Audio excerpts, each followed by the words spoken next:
Welcome to Ego Radio. We get you in the minds of creatives and entrepreneurs who are breaking ground. It's easy to make a hit, but it's hard to build a career. How do you stay fresh and curious with your artwork and life? That's what we're here to find out. This week, you'll be tuning into a very candid conversation with Swish Goswami, co-founder of Trufan. They have raised $1.8 million in funding. They're a startup selling social media analytics, and quite frankly, their service is flipping a switch in the marketing industry with clients ranging from the NBA to Netflix. He was Canada's Young Entrepreneur of the Year in 2019. He's a TEDx speaker, and this isn't his first shot at bat. He's been in the game of entrepreneurship through several successful companies, and if you can believe it, he's just 22 years old. Swish is a hell of a guy. We sat down to chat after a couple weeks of shooting a pilot about the real life perils and fuckery that we, the human race, call entrepreneurship. Now we're in the process of selling the show, but that is a story for another day. Let's jump into this episode. Yeah, I mean, I was super ambitious as a kid. I remember locking myself in a room as well and pretending to give like a fake shareholders meeting as if I was like the CEO of a big company and I had to like present the new product that we put on the market. And Yeah. I was just so in my head, but at the same time, like that level of dreaming, if you will, kind of motivated me to actually start doing things about it. I mean, if you want to call it envisioning, right? Like people talk about Exactly. like live the reality before you create it. And it's like, that's funny. Just like as a kid, you play, you know what I mean? Exactly. I played, I had my own way of playing, I think. Like these booklets, by the way, like I can send you a photo because I have them all in Calgary still in like a drawer. And it's not just like 3 or 4 pages. They're at least 500 pages. Holy shit. Like just multiple booklets and multiple binders where I've written down like things that I want to do like in the hotel industry, genetics. Trufan is actually written in there, but as a fan engagement platform. Got you. I just wrote pretty much every idea out, and I have like a little thing on the outside of my cabinet that says the future is here. So that's what I wrote. Like when I was 12 years old, when I was 14 years old, when I was 16, anytime I feel like, I feel lost, I don't really know where I'm going in life, I'd open that drawer, read that booklet and be like, this is my North Star. Yeah. Like this is who I'm supposed to be. That's brilliant. That's brilliant. Yeah. Cause like it's very easy to get lost in the sauce. I created a film production company I wrote out called A-Town Studios. And then man, I had my plan also for politics that I wrote in there because that's my long-term goal. So you're right. Like I literally had planned. I mean, hopefully one day, let's see. But I wrote out my life plan until I was 50. And I think there's pros and cons about doing that. But like weirdly enough, I don't know, ever since I was 10, I've had the same kind of goal of like entrepreneurship, entertainment, and politics are going to be the 3 pillars that define my life. I don't know when each part is going to come into reality. Right now, I think I'm living the entrepreneurship side. But like, with the project we're working on, for example, I'm kind of dabbling in entertainment at the same time. So it's kind of cool to see like how you're starting to pave the road that you created when you were 10 years old. Yeah. It's a pretty cool feeling. That's absolutely amazing. And I think it's just like it's a little baffling to me to just how early you had that vision. And I think that's a testament to I think we've been spending like quite a bit of time together for the past couple of months, so there's a lot of reference points that I'm gonna bring up, but you talk about a lot about your mother as a big influence. Oh yeah. And I think we all, and this is something that like music references it, you hear the best creators reference it, like your childhood is that cusp where you don't feel limited, the real world hasn't hit you yet. No, you're a tabula rasa. Right, you're a blank slate. Anything is possible because you don't know what's not possible. Yeah. Yeah, you haven't been hit by a brick yet. You don't know what pain is. No. Real pain is. Yeah, yeah. And what's interesting is that as you did, and I know you've experienced, just as we all have, many hardships as you've grown up, you stuck with your vision and you stuck with that. And for me, like, me being able to do that, I know that I can attribute that to how I was raised and how the foundation, the emotional foundation that I was given. Right. I was curious as to know, like how has your mother influenced the way that you see the world?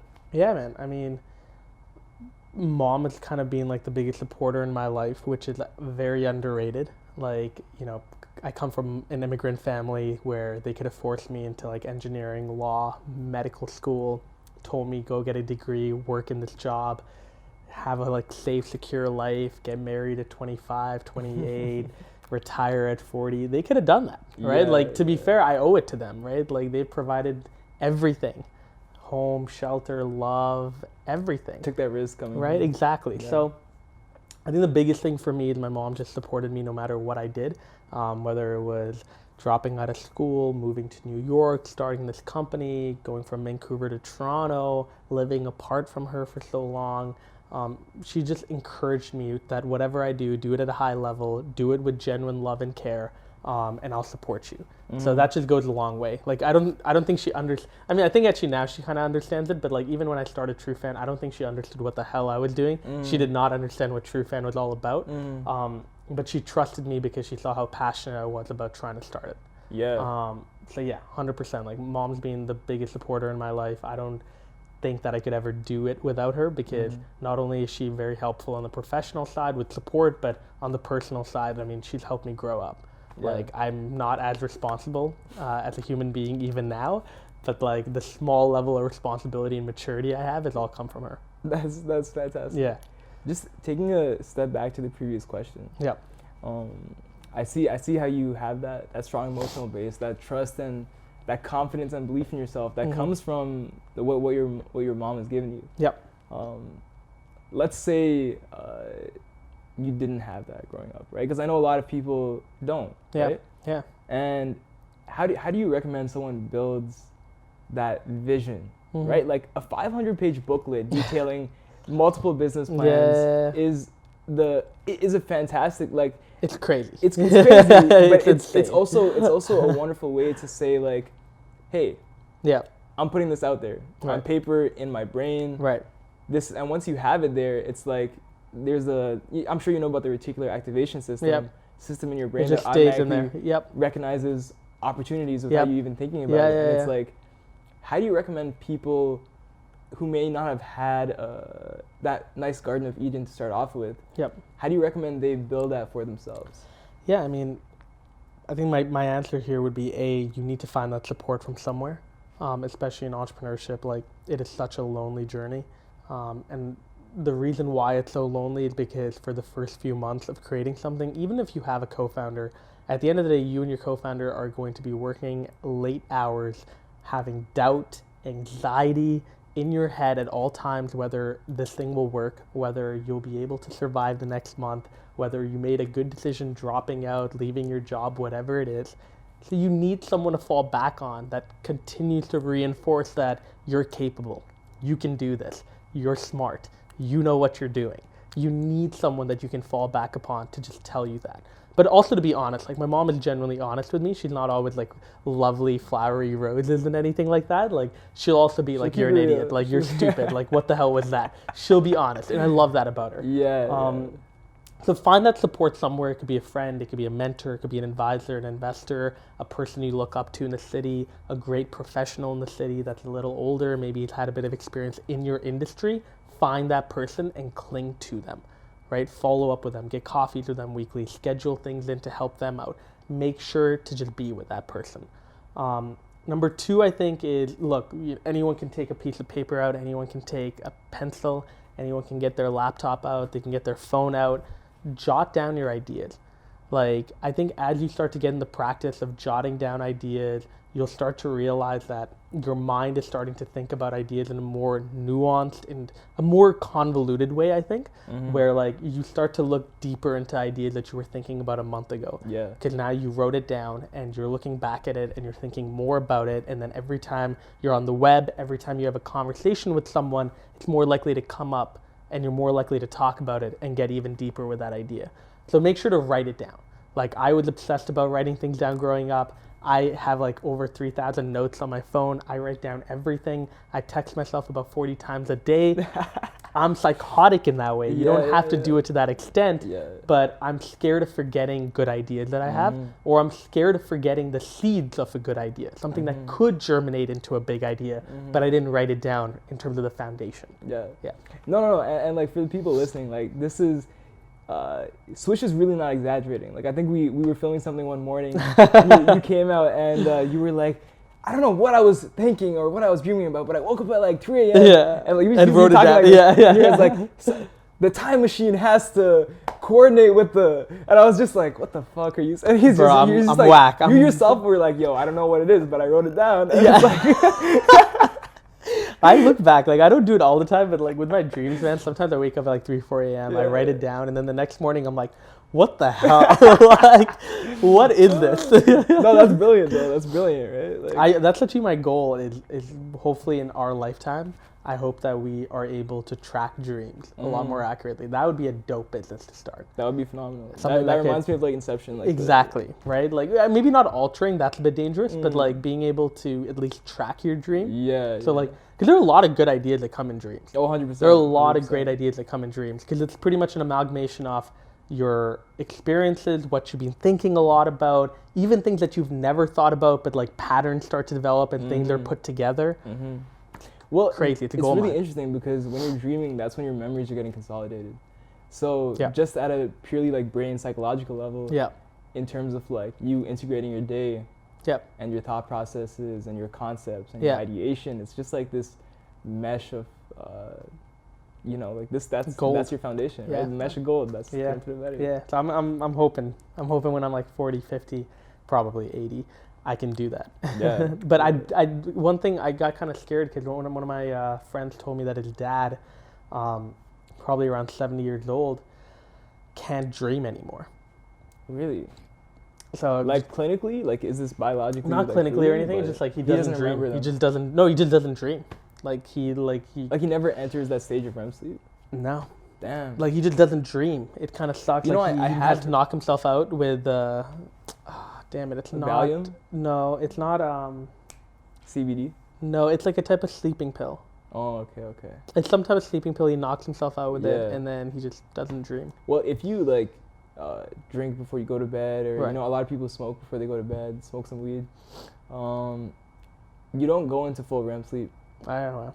You don't go into full REM sleep, so you're actually not getting that full rest. You're not dreaming, and if you notice, like I used to smoke a lot of weed, and if you notice when you stop, or when you take a break or whatever it is, your dreams come back with such intensity, like just like fucking like. You're like, whoa, this is so vivid. No, really, like the most vivid dreams you'll ever have, and it's because your brain literally is catching up on the REM sleep that it lost. Right.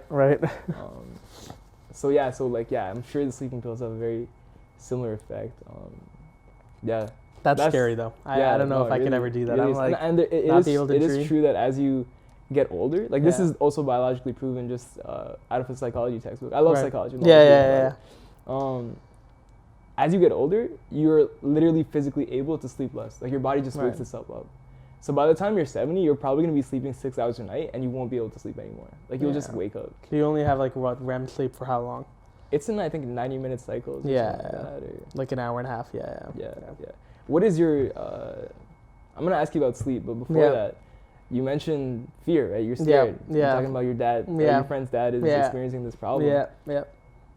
What is your relationship to fear like?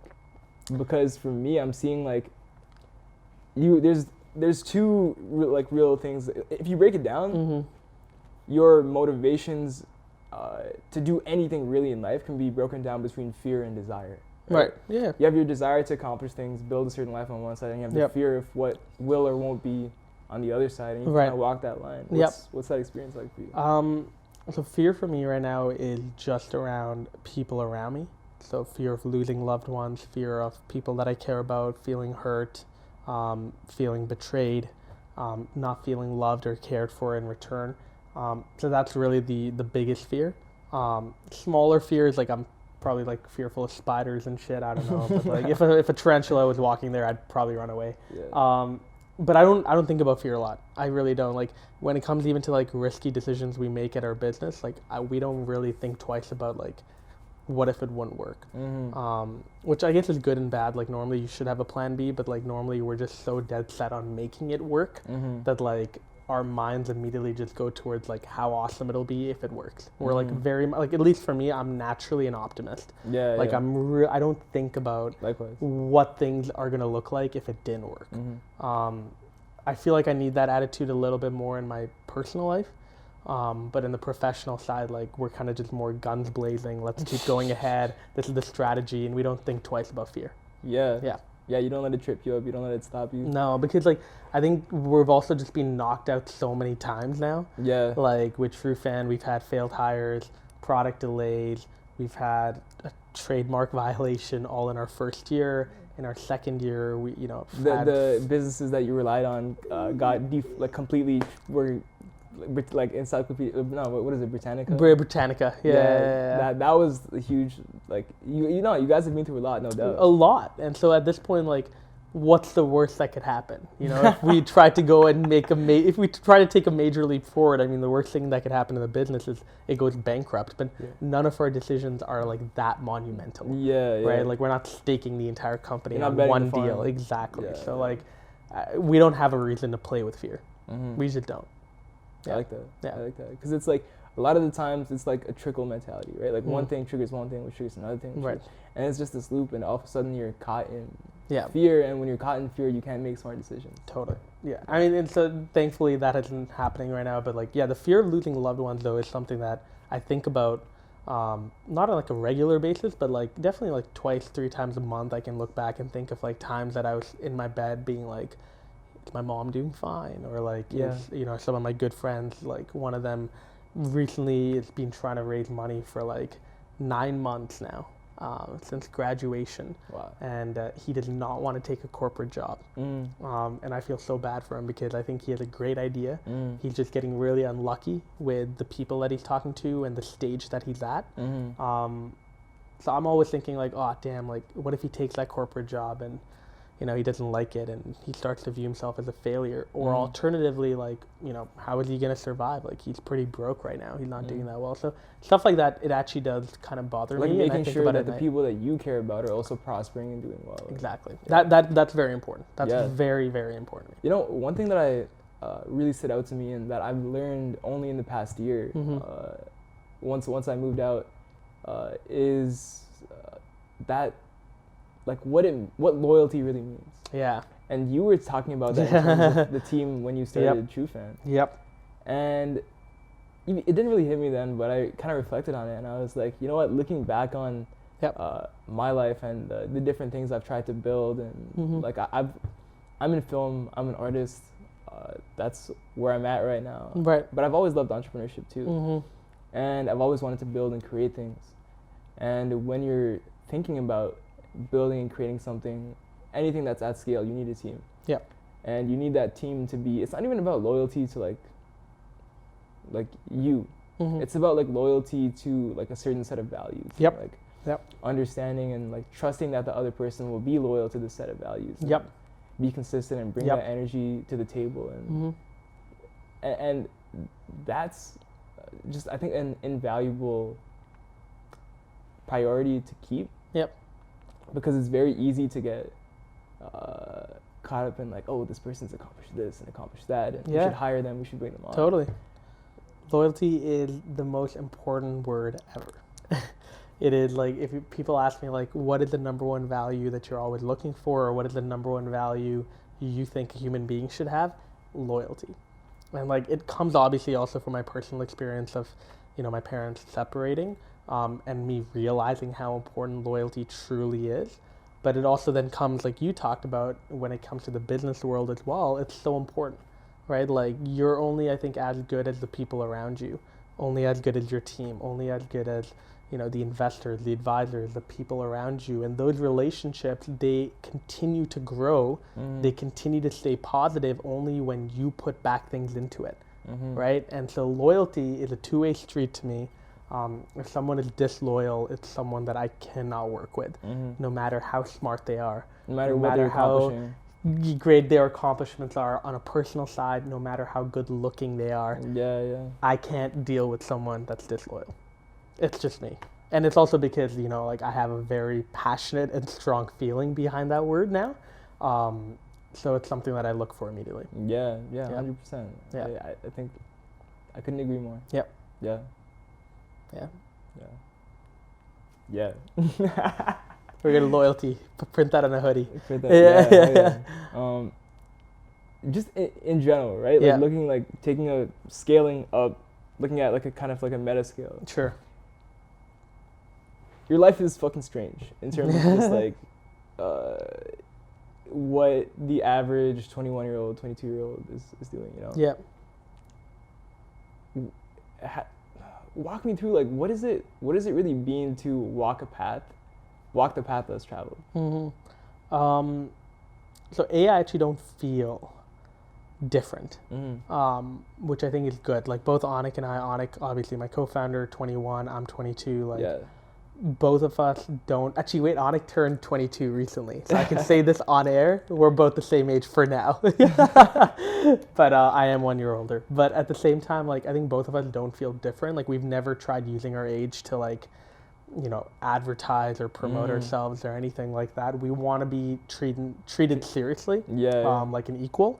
So I think for us to walk the road less traveled on is great, but it doesn't also feel like it. You know, like I feel like if anything, I just got a head start on life a little bit. Like I don't feel like I'm walking a road that people haven't walked on before, because I know 24, 25, 26-year-olds do walk on this path of building their own company, right? Yeah. They do it all the time. But I just feel like I have a head start on them because I started 2 years ago as opposed to them. What gave you the courage to really leave university and just start? I just didn't see a future for myself in university. Like I had come in with hopes of being a lawyer. Those got just squashed because I legitimately didn't want to be a lawyer after seeing my brother. And he's doing really well. He's doing amazing. He loves his job. He was born to be a lawyer. But my brother actually, I remember him coming home and telling me like, look, you can go into research, start your own business. Hell, you could even go into like a foreign policy school if you wanted to be a diplomat, because I remember telling him about that once. But he said, I will not allow you to become a lawyer. Because he knows who you are. He was like, you're way more creative. 80% of law is just reading. You don't even like reading. And it's not always going to trial, and it's not like it was in Suits. You know, like that TV show Suits is great. bogus, bro. You don't end up in trial, like you don't have all these beautiful dinners and fancy cars immediately. Like the life of an associate in the first 3 years is pretty much working in a bullpen in the law firm and spending like 20-hour days. Working for someone else, not employing any level of creativity, just writing, reading, and that's it. So once I knew that, I started reassessing everything, you know, and I looked back at that book. I looked back into the cabinet of dreams, if you will. I actually like that name. I might coin it. The cabinet of dreams. I looked back into the cabinet and I said, okay, this is who I'm supposed to be.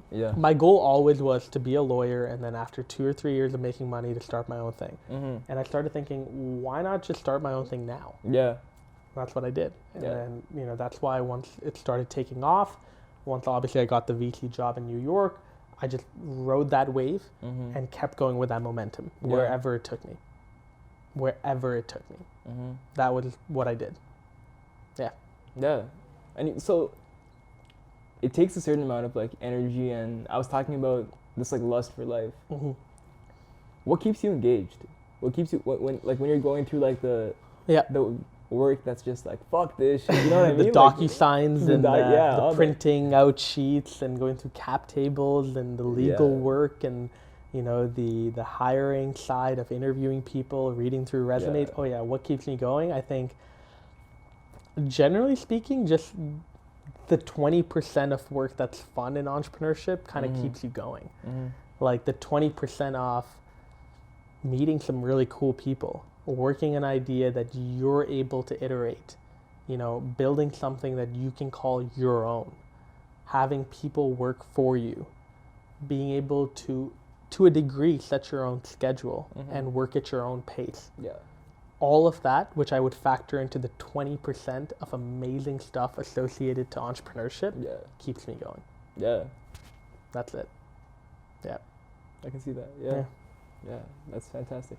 Another concept that was really interesting that you were talking about was, so you have your hands on a lot of different pots at the same time. Yep. Like you have 6 fucking hands, you know what I mean? Like a Hindu god.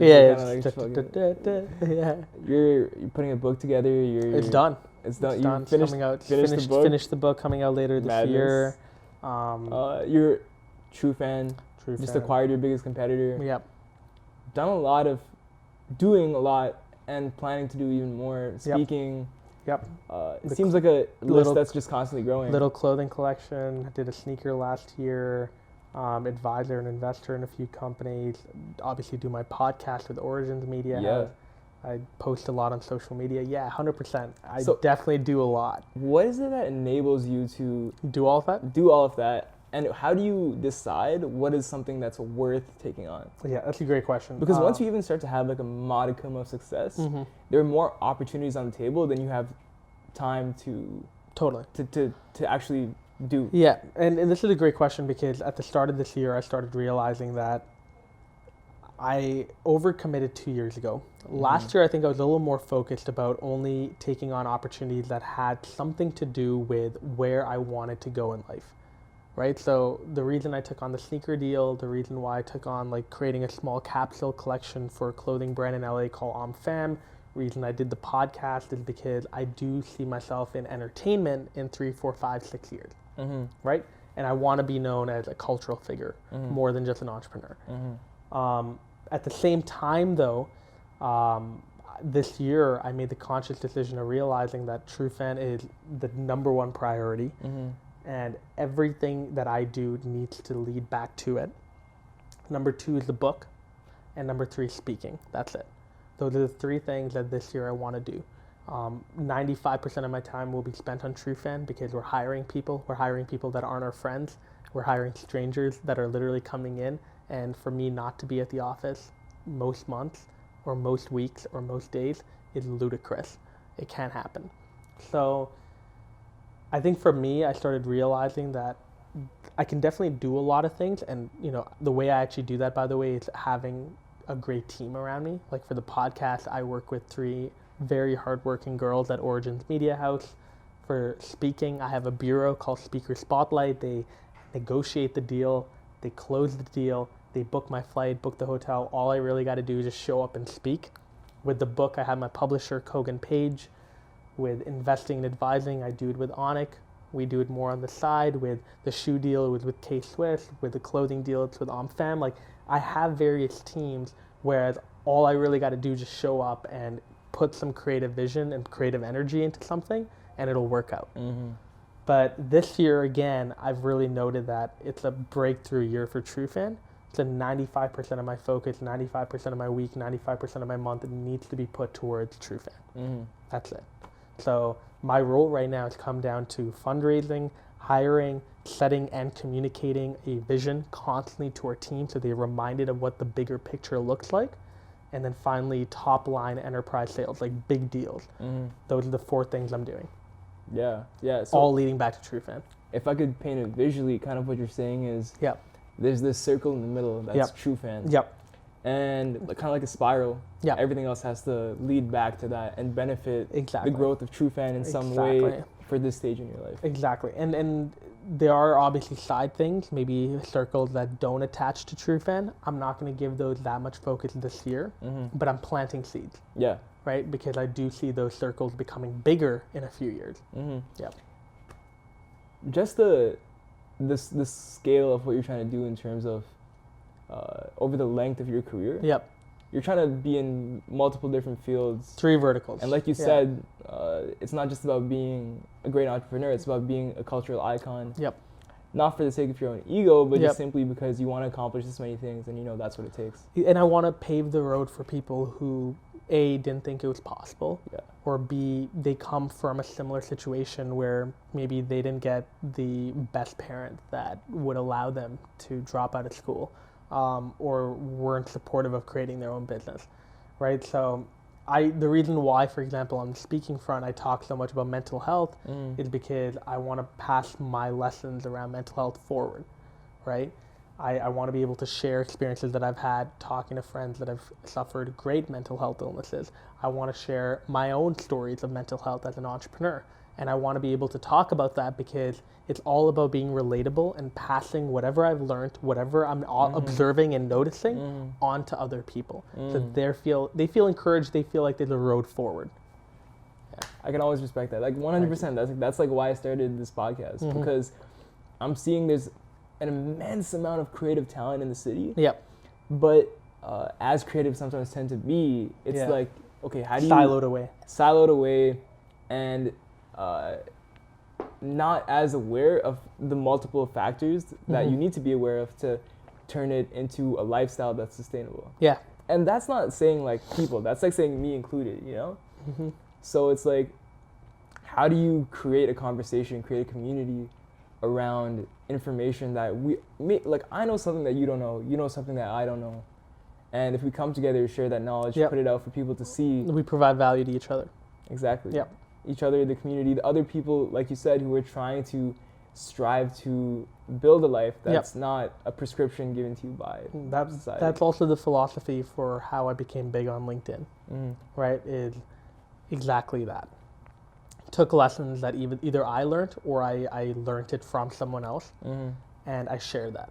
And then I started interacting with people in the comments because I started relating to their experiences. They started sharing theirs. They started becoming deeper and had a better connection with me. And over time, I started building a community on the platform. Yeah. But it all came back to what you just said. Interesting. Yeah. Just that. When there's that desire to share in the beginning, like when it's coming from a place of growth, place of abundance, like it's like, it's so powerful. Yeah. It's so powerful. Incredibly powerful. What, like these days, I'm curious to know, what are the concepts, what are the lessons that are rattling around your head? They're kind of the same. They've just become deeper, I think. Very much around, I think, scaling a business now has been the biggest lessons I'm thinking about, because it's not just about starting a business anymore. It's not just about like initially, having a team around you. It's about now really trying to hit that hockey stick curve in terms of growth. I've been trying to learn a lot about that because that's something we're currently in the middle of for Trufan. No, there's definitely the potential within the next year or 2 years for Trufan to... Exactly. And we've hit our sales targets over the last 2 months early. Like this month for February, we hit it in the middle of Feb, right? Like we're trying to grow 10% each month faster. We're trying to double our annual recurring revenue by the end of the year. Like we have a big goal, but at the same time, like we know we're gonna hit it. I think the second thing too is on mental health, specifically around the importance of building a community and not feeling alone. Like I just love going to like dinners where I can talk to other entrepreneurs because I love being able to see that they're going through a similar issue as I am. And just to know that like I'm not alone in terms of like not being a morning person, having to sacrifice personal relationships for my business, fights that I have with my team. Like I'm not alone in that. I'm not a douchebag. I am not different. I am just an entrepreneur like they are, figuring this shit out. And it just feels so good on your mental health to know that, because a lot of times you feel isolated and you feel different and you feel like you're the problem, when in actuality, like you definitely could be the problem, but this is a problem that's common in your field, and it's nice to know that. Yeah, 100%. One thing that I actually like learned spending the week, as we took about a week and a half to film the pilot, which we should jump into that afterwards. Let's do it. I saw that there's different ways that you can recharge. You know what I mean? Like, and I think the concept of introverts and extroverts is kind of like an outdated, it's too simplistic of a way to describe how it is that we recharge and get energy. Right. I think there's different ways. Like I'm sure you can sit down, watch a good movie and recharge in one way. Yeah. Binge out on a show, watch. That's one form of recharging if you want to, if that gives you energy. Yep. But then also sitting down, and I find more so than a cup of coffee, having a wonderful conversation, there's nothing that lights my brain up more. Right. And I think a lot of the times when we get stressed out, when we're under pressure, you feel the need to isolate yourself and be like, I can't deal with anyone right now. I don't want to. But if you take a step back and like you were in the middle of closing what in the future, in retrospect, could be the most pivotal moment in your company, and you're still like casually going out to dinner. You weren't like, okay, blindfolds on, I'm just going, because as soon as you get into that mind frame, you're not looking at the big picture anymore. You're not calm. You're not zen. Totally. So just like seeing, it was really nice to see you just go out and take a moment, sit down with someone. We did the podcast during that Yeah, too. you did the podcast. Yeah. You went to dinner with, I forget his name. Zane, right? Yep. That was, it's like, understand where, as a human being, what it is that will recharge your psychology. Yep. It's that connection to the people. Very well said. Yeah, exactly. And that's why I love what we're making, right? With tentatively named Crunch Time. I like that name. I think we're gonna stick with it, hopefully. But I like it because A, it shows the reality of entrepreneurship, but B, imagine now if we can look at any company in the world that's growing, and we can document their most pivotal moment in their company's history. Yeah. Like imagine finding the next Amazon. That would be insane. And then being able to have this piece of footage, this IP that you can constantly sell after they become bigger and bigger and bigger. Yeah. And imagine being able to go onto like Quibbly and be like, holy crap, like I can watch Amazon's pivotal moment, like a week of their founders when they had 5 other people around them thinking of a really big business decision that made them do this. Yeah. That is awesome. That's invaluable. Yep. That's invaluable. Yeah. Do you want to like just sum up? I'll tell a little bit of the story. Yeah. Totally. So I'd say it was about September. Yep. I sent you an email. I was like, or give you a call, something like that. I reached out.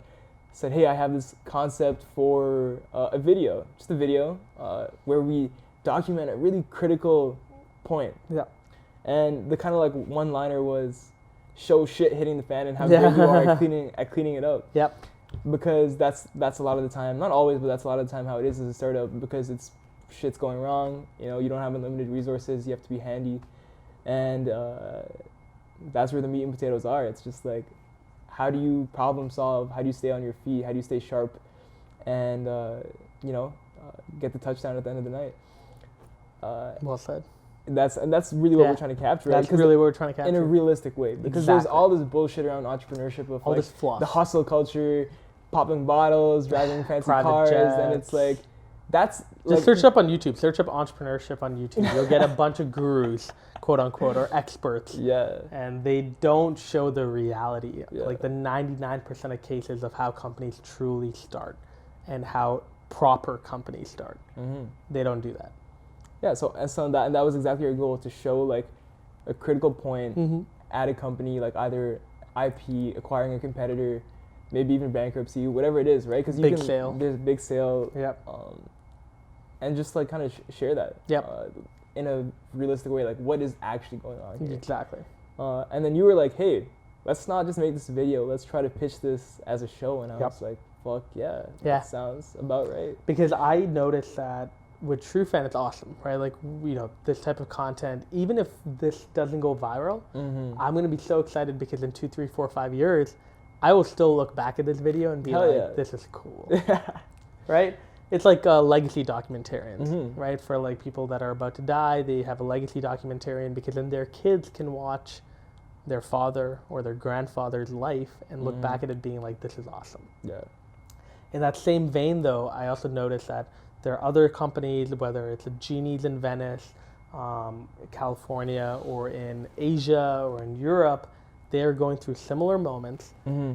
They also live in a world where online does not show the reality of entrepreneurship. Mm-hmm. Mm-hmm. They need this more than ever. Yeah. So I genuinely believe that we can sell this show. I genuinely think we can find a distributor that gets what we're trying to say. Shit, we'll find out. And I'm so excited just to be able to like, hopefully the next summer or even the winter, whenever it is, to start shooting more episodes. Yeah, like it would be amazing to find 2 or 3 other companies. Go to Singapore. Exactly, go to stuff Hong like that. Exactly. Go, like maybe not Hong Kong right now. Not right now. Later in the future. Yeah, when things settle down there. Yeah. And just really like explore like what it is that makes startups around the world, in various different situations. Different context, different cultural context, different way of doing business, different market.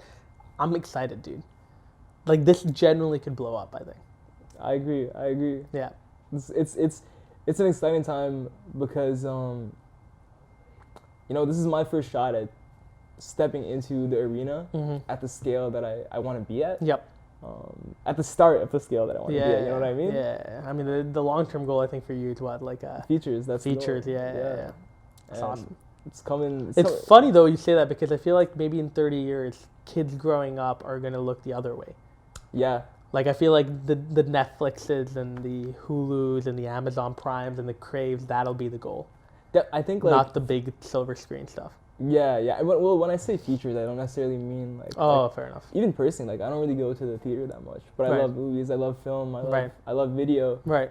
And interestingly enough, I think we're already there, really. Like, me getting into film had very little to do with movies and everything to do with a guy named Casey Neistat.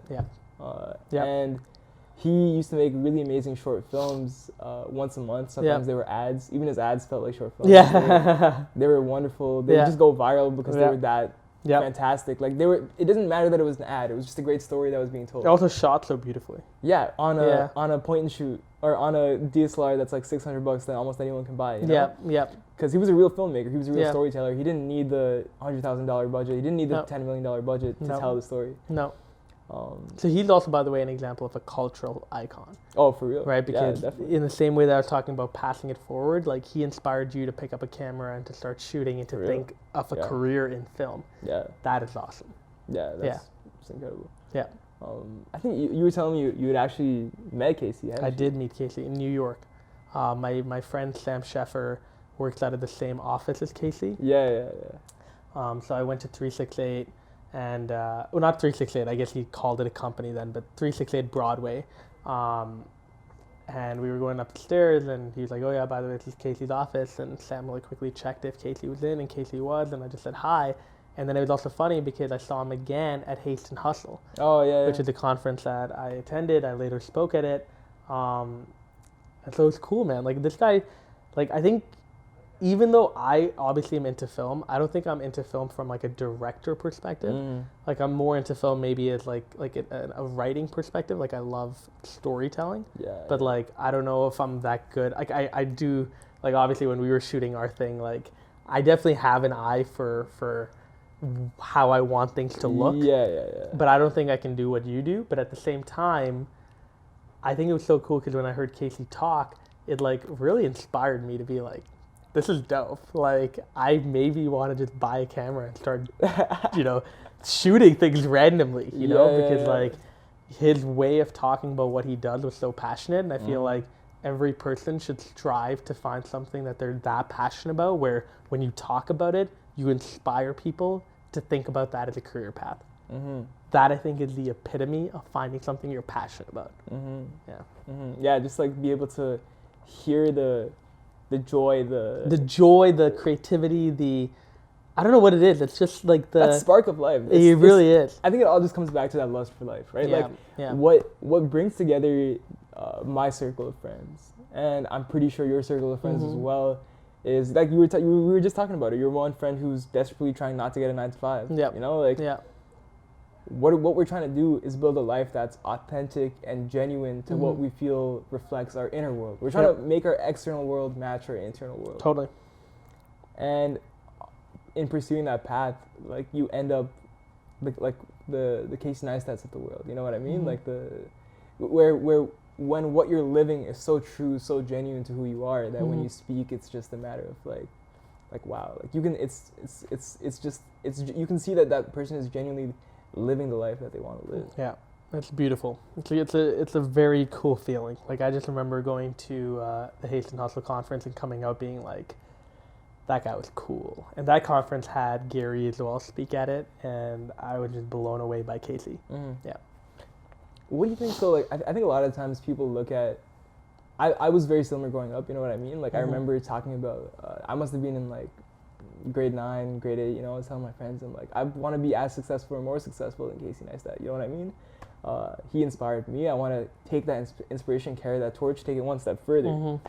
And they're like, yo, you shouldn't set your expectations so high, you're going to get disappointed. You know what I mean? Like, this is the shit that I heard. Right. And that wasn't coming from, like, a bad place. It was coming from a place of, like, yo, like, be reasonable, you know? And I think that's also coming from a place of like, personally, people don't believe that they can accomplish things at that level. Right. And they look at these people as kind of like other. Like, you know how you were saying, like, I don't feel that different. Like, you don't feel that different. Yeah.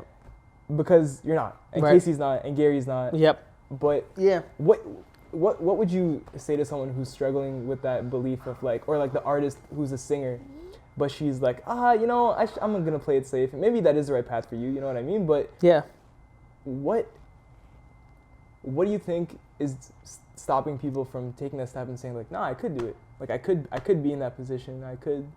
Yeah, I mean, there's obviously so many factors, right? Like a lot of people grow up in a culture of self-defeat where like, you know, think about it. Before Barack Obama became president of the United States, there hadn't been a black president. Yeah. Right? If you had gone back 50 years and you asked a young black kid in Omaha, like, hey, what do you want to do when you grow up? Like, and they said, hey, I want to be a politician, want to be the president of the United States. What do you think people around them would have said?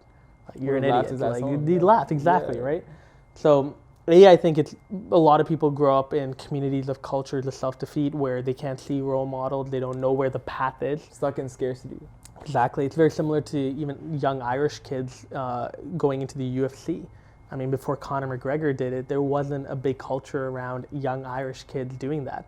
But like now that Conor McGregor is there, I can only imagine the next 25, 30 years, there's going to be a bunch of Irish people that are currently growing up that are going to get into martial arts. Yeah.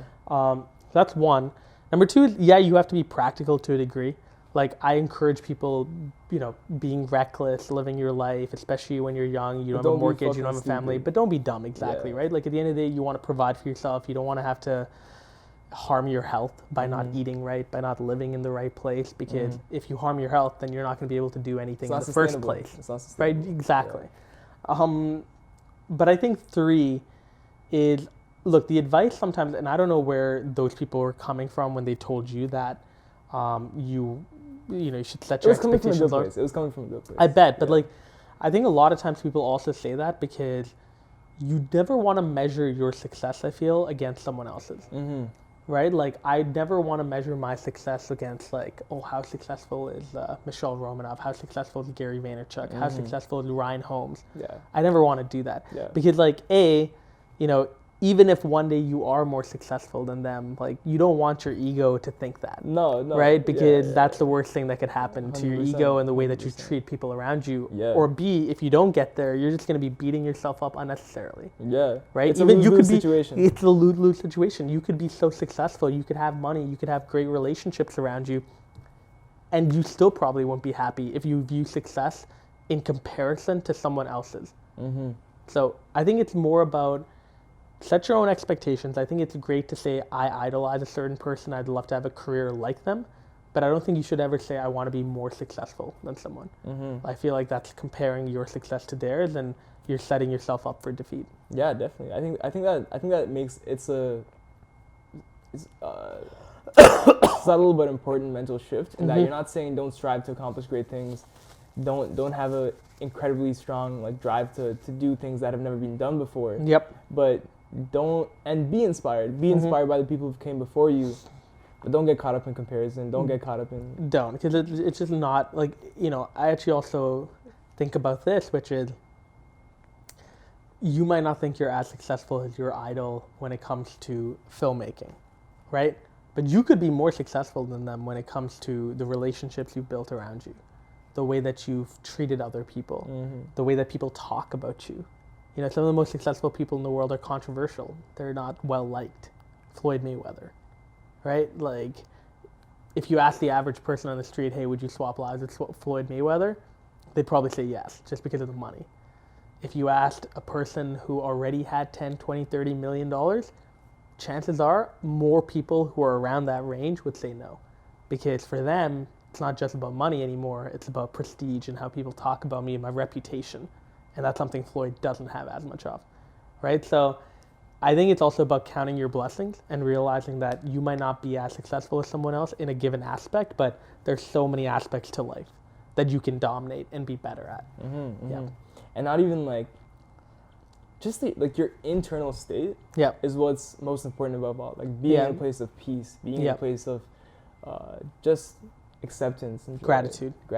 That's the word. Yep. Right. Yep. Like that's, you can be in poverty. You can be rich as fuck. But if you're not, but you like, and that's not correlated to your happiness necessarily. No, some of the richest people in the world are some of the most depressed people in the world, right? I think they did a study at like 2 in 5 CEOs in America are clinically depressed. Like Fortune 500 CEOs. And I look at that, I'm like, I'm not surprised. You know, there's really no correlation between money and happiness. I think there is something where it's like live a happy life, you need like $75,000 a year. You don't need millions of dollars a year in your bank to be able to live a happy life. If anything, a lot of times money even adds more problems to your life. Right? So reaching the level of success that you reached at such a young age, I feel like you have a very strong grasp in terms of like ego and how that affects your relationship to other people and all that. How have you managed to stay true, stay authentic, and not get caught up in? Because I'm sure you meet people all the time who, because you have this following, treat you like you are different. Right? How do you not let their projections of who you are affect your mental? I have a mom who's the most critical person of me in the world. Honestly, like I talk to her every day for 30, 40 minutes. I feel like normally shit after. No, I'm kidding. I feel great. But like she definitely grounds me. My closest friends around me, whether it's my co-founder Anik or my friends from college, they treat me just like a normal person because they've known me for so long. They knew me before all of this even started. So they'll roast me, I'll roast them. We have a very like normal relationship that way. So I think it's also because I surround myself with like so many people that don't idolize me in that way, that like I have no reason to think of myself as better, higher, more successful than anyone else. And it's also just, you know, I do remind myself a lot about it too. Like I try as much as possible to come off authentic, to come off grounded and humble, because that's the way I was also brought up. Like I have seen the effects of success on people in a negative way, and I've always tried to stay away from that. Whether it's dealing with money or dealing with fame or dealing with success, like I've seen people take it the wrong way. I felt hurt by that too. So like I just never want to be in a situation where you know the tables turn and I'm the one inflicting pain or misery or sadness onto someone else because of that. Just jumping topics. Tell me about the book. Yes, it's on youth entrepreneurship. The book is called The Young Entrepreneur: How to Start a Business While You're in School. And we started the project about 1.5 years ago. It's about 120 pages, so it's not too long, not too short. And the goal of it is to serve as a guide from A to Z, how to create a business, how to go about growing it, how to go about even potentially selling it, and then how to even think past just the company and think about your mental health as an entrepreneur, your network. How do you engage with the larger community? Because I think these are things that are also very important to talk about when you talk about entrepreneurship. So I love it. Like I think it's everything I've learned over the last 3-4 years is packed into it. My co-author is my friend from U of T, Quinn, who ran a really awesome international development firm before, and now he started an awesome app around mental health. Nice. So we're really excited for it. Like I think we've gone through multiple stages now of thinking about how to write the book. There was a part, you know, where we didn't really like what we were writing, so we scrapped the whole thing and we pushed the launch date even further. But we're also really lucky because our publishers have been more than kind to us in terms of just knowing that like we want to write this properly. So they want to give us the creative freedom to be able to like determine when it's ready to go or not. Yeah, you got that. You have a supportive team. Very supportive team. Like the editors have been very patient with us. You know, we're not sending them new material every single week. If anything, we actually sent them the whole book pretty much in like one Google Doc of 129 pages, and we're like, here you go, please edit it. And they got that done really quickly. Damn, so did you do multiple revisions or was it? Yeah, we did about 2 or 3 revisions, or 2. My mom and Quinn's mom are both English teachers as well. Nice. So they helped with some initial revisions, but that was more around spelling and grammar. Big content decisions, exactly. That was what Kogan Page did. Nice. Yeah. Nice. And what was that process like? Crazy. I know, like for me, I look at a book, and a book is bit of a giant to take on. Yeah, it is. I can equate it to like an album or a feature film. Totally. In terms of the amount of content that you're distributing. And the amount of content you're distributing and just the legacy that it leaves, right? The legacy it leaves, but also just like it's very similar to an album and it's very similar to even a film, I would say, because you need discipline. Mm-hmm. As a creator of a book, you need discipline to sit down every single day and write. Yeah. And I think in the first couple of months when we started the project, I didn't have it. It was only last year, like near the end, around I think August, when I was like, all right, cool, like I'm ready. Like I have this new approach for how we're going to take the book. We're going to split it up into these 3 parts. One's going to focus on the entrepreneur, the other one's going to focus on the endeavor, and the final one's going to focus on the ecosystem. Mm-hmm. And we're going to write this. And we went through a writing phase, which was great. And then Quinn and I actually took a trip to Niagara. And we spent 2 days locked away in an Airbnb and finished the book together. Nice. Which was awesome. Nice. Yeah. But it takes a lot of discipline. Shit. It's not easy. Like, you don't know where to start. Sure. You don't know what chapters to write. Facing a blank page is one of the scariest things you can do.